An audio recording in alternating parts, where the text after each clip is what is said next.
In the last video, I discussed our conflict with Historic Environment Scotland, the government's lead heritage agency commissioned to investigate, care for and promote Scotland's heritage. An agency who agreed to evaluate the discovery here at Holywood, but then withdrew its support from the discovery after receipt of our investigative report. The agency claimed its regulatory framework prevented it from engaging with the discovery further.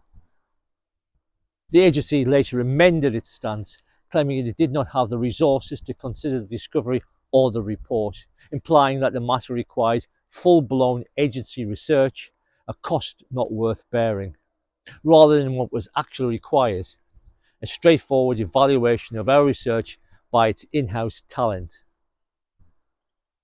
The agency claimed it was an academic matter outside the remit of the agency, implying our work was either not good enough to offer reappraisal of the Holywood site, or that the agency's staff were not competent to investigate it. Despite the agency's declaration it was at the forefront of historical investigation as Scotland's lead heritage agency with all the relevant talent in its employ. The agency testified the matter would need to be referred to academia, acknowledging the reality academia was unlikely to reach a conclusion on the bells or their Knights Templar provenance. This is probably the only truth the agency offered. In recognition, academia would not challenge the existing narrative on the bells, even though it is patently false. Of course, the agency lied. It had the resources and the mandate to evaluate our report. It simply did not want to get involved. At no point did the agency raise what troubled them about our investigation, where it failed intellectually, and why it was deemed so unreliable. The fact was, we had presented nothing but merit, and the agency replied with nothing but disdain.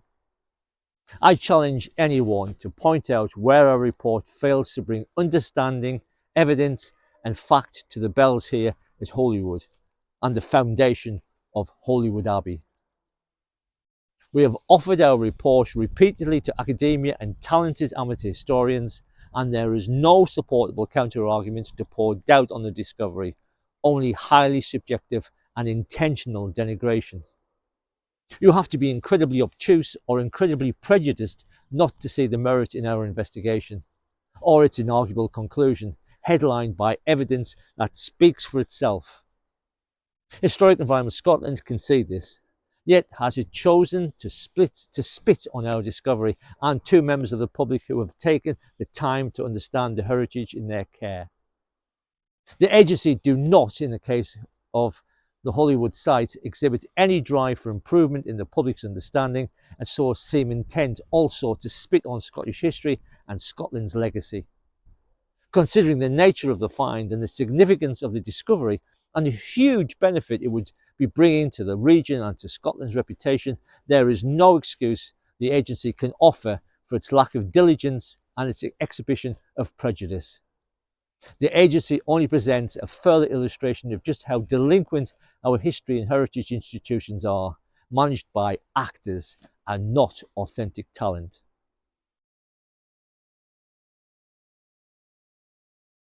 It was an officer within Historic Environment Scotland, sympathising with our situation, that advised we should challenge the historic property listing for Holywood Church maintained by the agency, to prompt the agency into prudent consideration of the errant listing record regarding the bells and the site's provenance.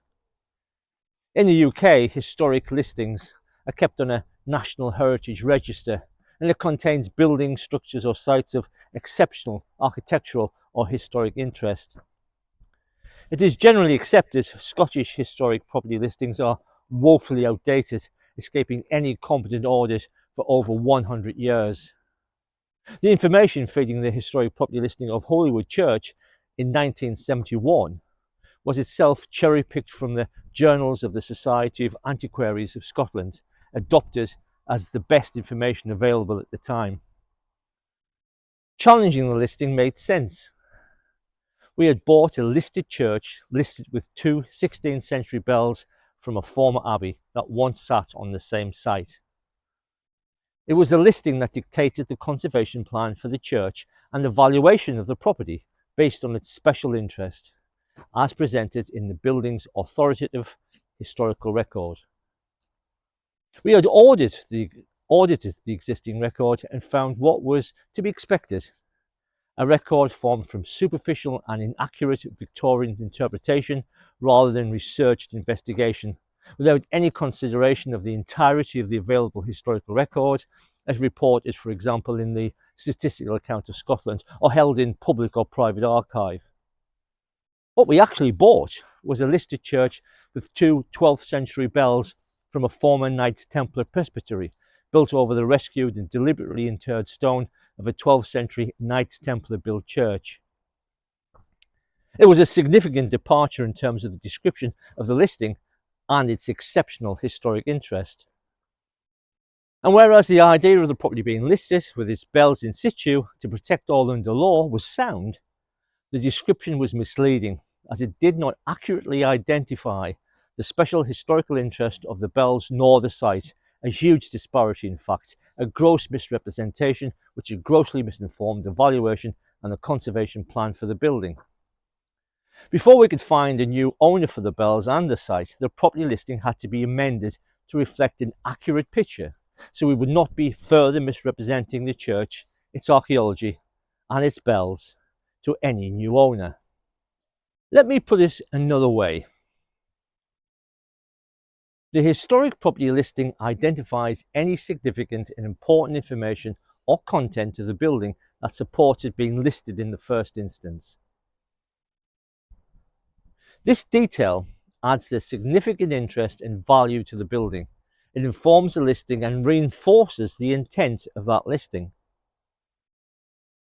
For example, if the church had a unique frieze painted by Leonardo da Vinci, a bespoke interior or architecture created by, for instance, Augustus Pugin, or a unique design commissioned by Rennie Mackintosh, the famous Scottish architect and designer, these all would be important considerations and details you would expect to be listed as the property's special historic interest. You would not necessarily expect the subject of Da Vinci's medieval wall frieze to be included in the listing, but you would expect the listing to include the headline provenance or origins of the frieze. There is a huge difference between an unattributed painted medieval wall frieze, a common expectation in medieval churches, to one fully provenanced and painted by Leonardo da Vinci. Da Vinci is still a medieval painter, and it is still a painted wall frieze. But Da Vinci's attribution makes the wall frieze priceless and therefore historically special and worthy of a mention, because it would significantly elevate the interest in the listing and any conservation plan and even the listing priority. The presence of such a priceless frieze would not be something to take lightly, or exposed to the rigours of a routine church conversion, changing a building dedicated to spiritual and artistic reverence into a family home with 2 small children, their hooligan friends, and 5 wall-climbing cats. The Holywood church bells, Knights Templar provenance, like a Da Vinci frieze, elevates the interest of the church significantly and dictates its care and conservation plan. Ignorance of such heightened provenance may excuse the features not being identified in the first instance on the listing, but it does not excuse the listing from proper amendment once they are identified. Holywood's Knights Templar bells, like a Da Vinci frieze, are special. They are historically priceless, unique, and a desirable remnant from an enigmatic creator valued in the tens and tens of millions of pounds. Either they must be treated appropriately, either on site, with security, setting and public access in mind, or sited elsewhere within a purposed, controlled environment. We strongly doubt if the bells had been properly understood and listed correctly along with the church in 1971, when the listing was created. The Church of Scotland in 2010 would end up giving the bells away as a quirky feature. That's the Church of Scotland's description, by the way, not mine. Given away for a house conversion in exchange for £35,000 from the original developer, considering how strapped for cash the Church of Scotland currently is. So how did Historic Environment Scotland treat the revision of the property listing after receipt of our report and request for reconsideration? Well, the agency continued its policy of avoidance of our discovery. Despite Historic Environment Scotland's published intent to improve the quality of its listings. After receipt of our report, the agency amended the Bell's listing from 16th century to read medieval, a wide-ranging, unspecific dating category covering a 500-year period from 1095 to 1601. But there was no existing historical narrative, report or record whatsoever that cited the Bells with such a wide-ranging dating hypothesis. The amendment was the agency's own arbitrary reclassification. The agency chose to accept our dismantlement of the Victorian 16th century dating hypothesis that misled the listing, indicating the agency had evaluated our report, but they still rejected our 12th century Knights Templar attribution without any transparent reasoning. Any change in the listing must satisfy public transparency, but as the alteration was the agency's own arbitrary recategorization with no historical narrative to support it, there was no transparent argument to support the reclassification with such a wide-ranging dating hypothesis. There is a fundamental issue regarding listing, and whereas the listing narrative is not expected to be detailed, it is expected to be accurate and include key elements that greatly affect and inform the property's cultural and historical special interest and understanding, and therefore by default historical and financial value, and in turn inform any conservation proposal.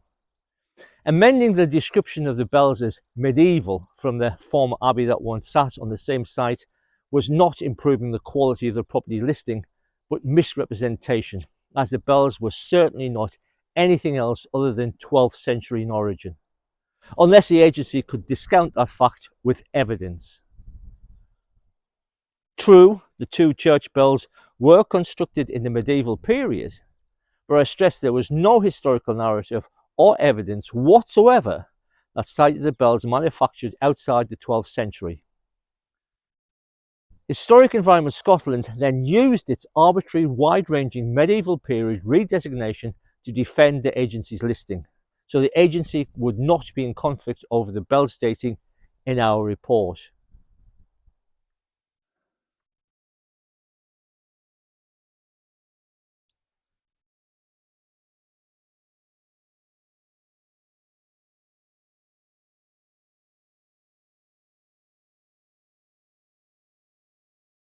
However, the medieval period redesignation was amended after they had evaluated our report. It was not a case of our report contradicting the listing narrative, but a case of Historic Environment Scotland ensuring the listing narrative did not contradict our report. It was a ploy by the agency, a manipulation of the listing to stay on the right side of legality, but also so they could escape proper reconsideration of the Bell's provenance, a provenance which the agency has never disputed. Our further petitions for the Bells to be properly described with their proper attribution were rejected.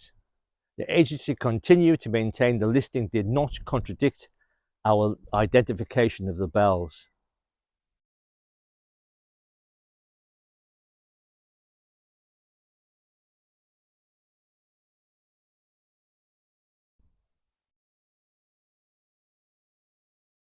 The agency's initial assertion that the medieval period description of the Bells was not factually inaccurate was later upgraded by the agency as an accurate description of the Bells, which was a deceit. Being not factually inaccurate is not the same thing as being accurate. They represent totally different levels of precision. Accurate represents the highest standard of truth in detail. Not factually inaccurate means it is technically true, but still vague and incomplete. It is not a declaration of accuracy. This issue is not about legal protection, but about proper, accurate designation. Nobody's complaining about the bells being included in the listing, but omitting the bells Knights Templar provenance is a huge oversight in terms of omitting essential detail. Huge. Identification of the bells as medieval is not an accurate description of the bells. They are 12th century and not 13th, 14th, 15th or 16th century, as the agency infers they may be. There is a significant difference between medieval bells, of which there are potentially thousands in the UK alone, and 12th century Knights Templar artefacts, considering their uniqueness in the world. The amendment by the agency was a spurious and ridiculous attempt to bat away our petitions for the listing to correctly reflect the bell's extraordinary special interest. Because to recognise the bell's special interest would be to authenticate our discovery, and the agency, imbued with the same intellectual bigotry as the two critiquing academics that I covered in chapter 5, was not about to do that, regardless of the outcome.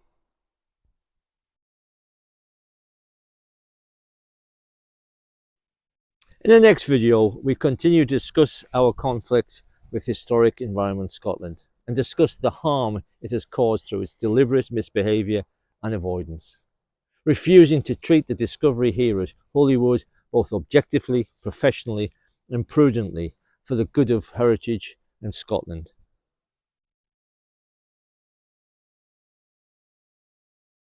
As ever, please like this video and subscribe to our channel. Engage with us in the comments and through registration on our website. Sign our petition, again accessed through our website. And help us provide legal defence against the Scottish Government's abysmal decision making, blatant deceit and inexcusable prejudice as it seeks to deny Scottish history. Help us through a coffee bought in the link below, or by buying our book through the link on the website, or contacting us as a financial investor in the discovery. See you next time.